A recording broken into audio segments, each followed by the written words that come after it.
Porsche's ethos from the beginning of the company was that the street-going version was always going to have some commonality, share some things in common with the race cars and motorsports. So was it inevitable that eventually Porsche would produce a turbocharged variant of its 911? Debuting in the spring of 1975, indicative of the famous rear spoiler, the world knew it was going to be something special. And indeed, one of the most iconic sports cars of all time, certainly one of the most iconic Porsches ever produced, the Type 930. Welcome to Insights, everyone. I'm joined today by Bryan Gremchuk. We call him around the shop, nicknamed BG. And he is one of our lead mechanics. And he's our go-to guy for everything and anything dealing with the Type 930s. Bryan, a great drive out today. Just a beautiful day here in North Carolina. Found a great spot here on this beautiful lake. The two cars, the 1975 Oak Green Metallic 930, without getting into the restoration, as you were the lead when we restored that car and the lead on the project, just give me a synopsis of what does that car represent in terms of the first year 930 and how special it is. Well, the first year for the 930s, the 75s, they had more horsepower was option in the first year. Had 260 horsepower to be exact. They had Euro spec bumperettes. They also had sport suspension. They utilized a lot of the 1973 RS features, the aluminum I-beam in the front suspension. They had upgraded tie rods, interesting options with that kind of stuff just to make it more performance oriented to handle the turbocharged power that they're introducing onto it. They also had other intricacies with, they had the 4-speed gearbox. They also had a limited slip differential, which was usually a standard spec on those cars.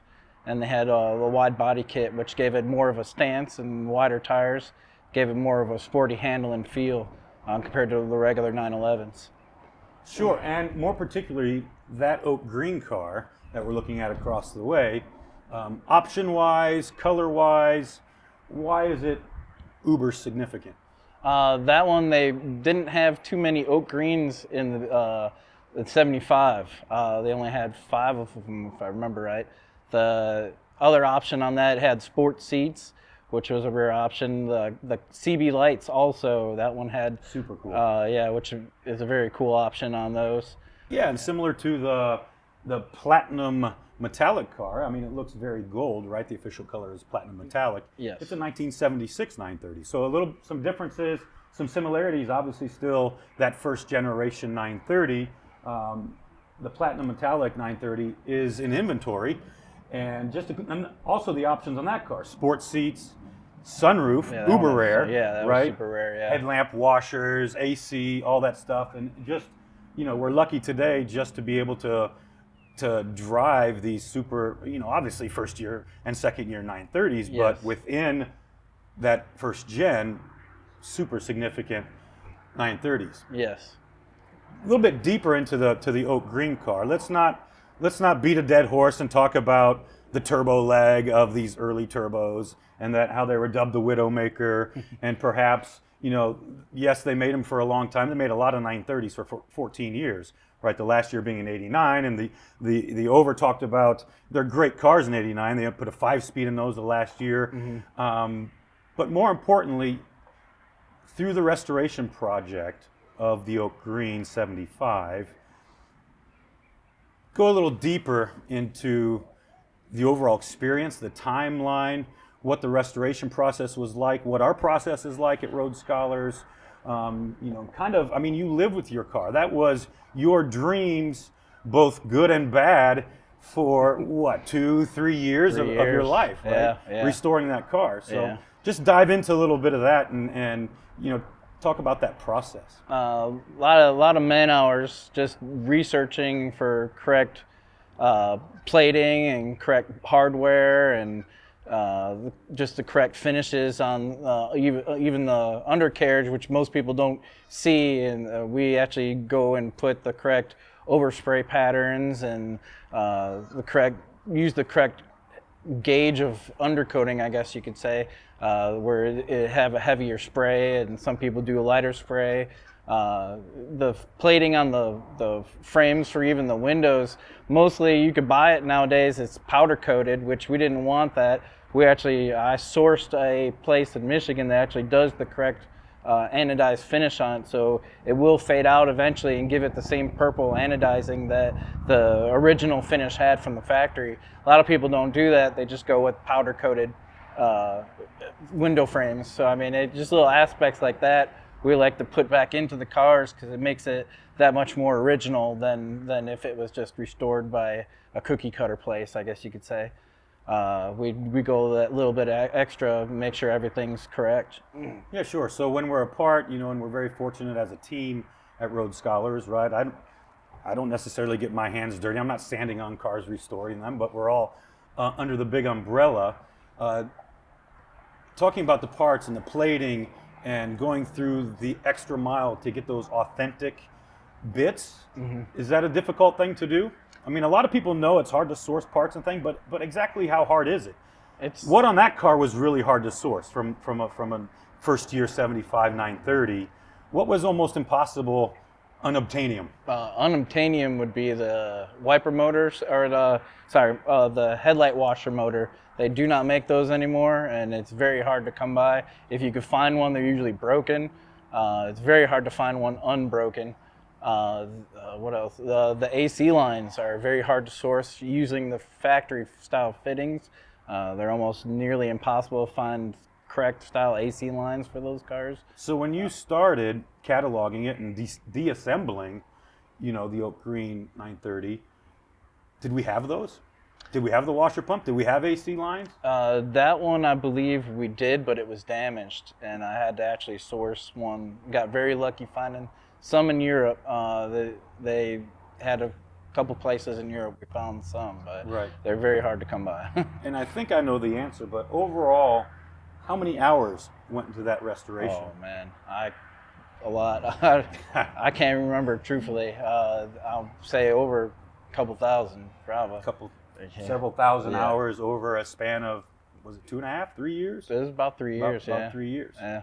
So just obviously a car that you know very well inside and out, and special to you in some ways, and all that stuff. The Platinum Metallic Inventory 930, right, the 76, I remember when it first came in, not that long ago, and you did the PPI. Yes. Right, as all of our inventory gets a PPI, so we feel comfortable to brand it and market it, and to get it ready to sell. And I remember you coming to me and saying, Tim, wow, this 930 is really special, right? Or it's very cool, early 911. Very right? original. Tell me your thoughts as you were going through that process, the PPI, mechanically and cosmetically. What were some things that stood out about that car that make it so special? It was just neat to see that all the research that I did was pretty spot on to how that car originally was. All the plating and the actual hardware where they were located was exactly where I've located the stuff, and it was neat to see the aspects of that. To see the overspray patterns that were very close to how we made ours, and just to see the undercoating on places that most people don't put it back, and it was just neat to see the aspects of that. Yeah, and obviously it's a cool color, and the interior, this medium brown, kind of an interior to sample. I imagine that most of the early cars that color, you'll find a black interior. So I love it. It's like this mid-70s, shag type thing, right? Totally 70s styling. Retro brown. Yeah, so I mean, it's obviously a special car. And I remember us, you were pointing out, we were underneath the car, it was up on the lift, and we were pointing out date stamps and all that kind of stuff, and factory markings, and quality control markings from the factory, right? Little paint markings on nuts and bolts and all this stuff. So the time that going through and restoring a couple 75 930s, not a ton of differences in the 76, is there? No, not many. From a mechanical original standpoint? No, being that's a U.S. spec car, it has a lot more emissions options, which they had to have on the cars to be brought over to the stateside. But what robbed it a little bit of its power, but it still has a lot of power for being a turbo for that year.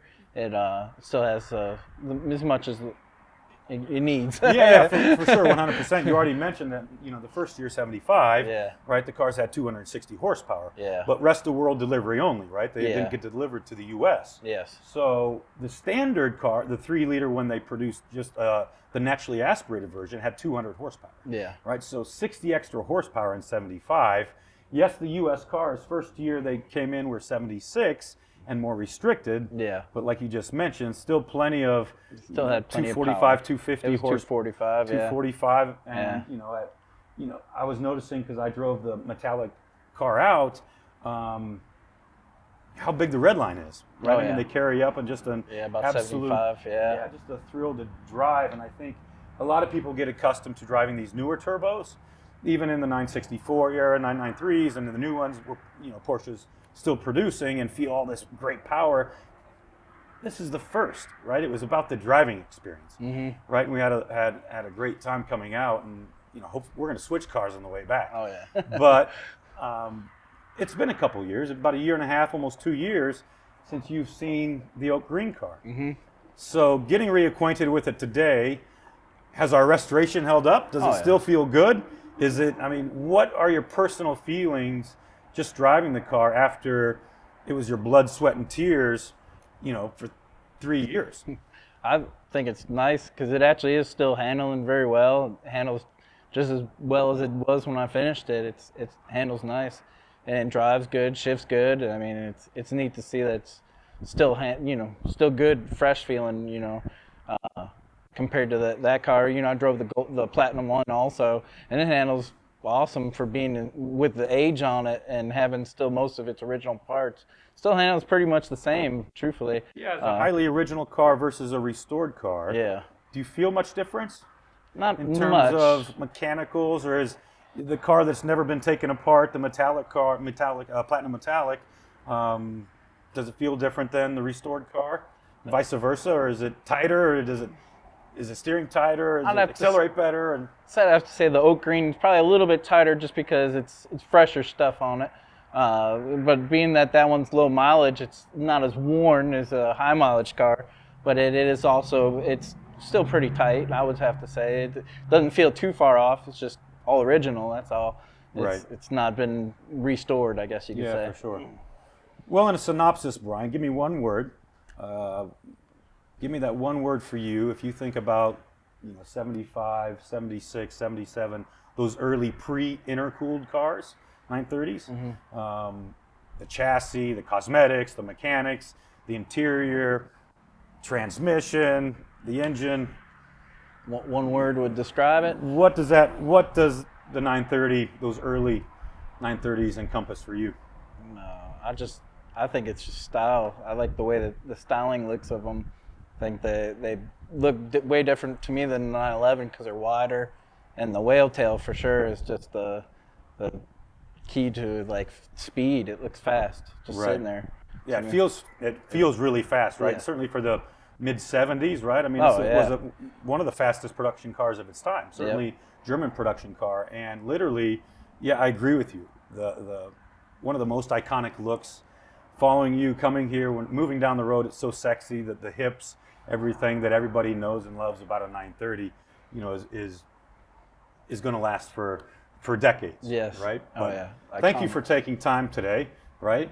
It's a lot of fun. We should probably boogie back to the shop before it gets dark. But everybody, thank you for joining. Hopefully, some insight to the first rendition of a Porsche turbocharged 911.